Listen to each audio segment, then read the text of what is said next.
नहीं बना यार, गुना करो तो ये हो जाएगा तुम्हारा -5/8 आई आई आई स्क्वायर। तो आई स्क्वायर का मान क्या होता है -1, तो -1 से गुना कर दो, ये जाएगा 5/8। हमें लिखना है जेड बराबर ना इस रूप में, तो एक इसमें आई तो नहीं है, यानी ए का मान ये है, आई वाला क्या है 0 है।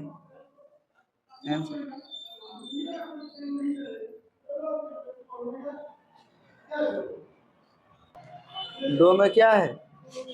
देखो इसको, माइनस के आई गुना 2i, इसका क्यूब करेंगे तो क्या मिलेगा, एक का क्यूब एक ही होता है बट्टा 8 का क्यूब कितना होता है 8 ही 8 64,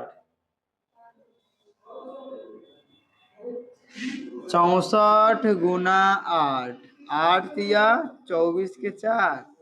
8 के 48, 2 52,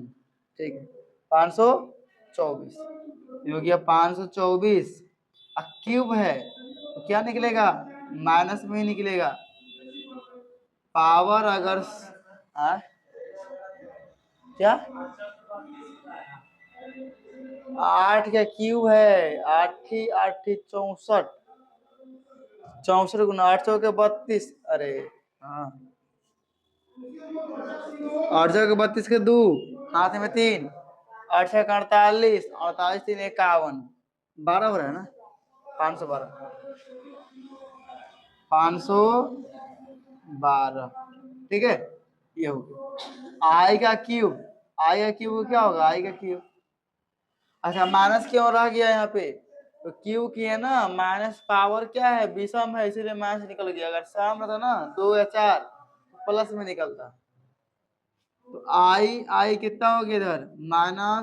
-2i², और ये माइनस से गुना होगा, देखो गुना में -1/512, आई के पावर कितना है देखो, ये माइनस प्लस, आई यहाँ एक पीस यहाँ 2 पीस है 3 पीस यहाँ, तो आई के पावर 5 पीस, ठीक है। और उसके बाद ये माइनस प्लस हो गया है 1/512, आई के पावर 5 का मान क्या होता है आई होगा,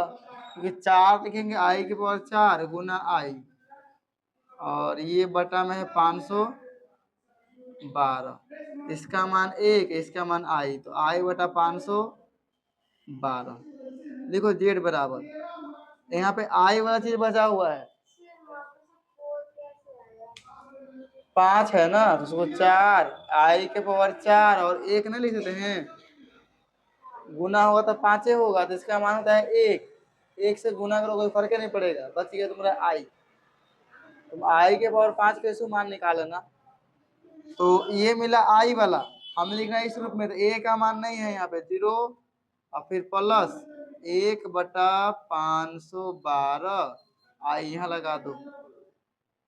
ठीक है गुना करेंगे फिर से यही आएगा, तुम्हारा इच्छा जैसे लगाओ, या फिर सेम लिख लो या फिर ऐसे कर लो।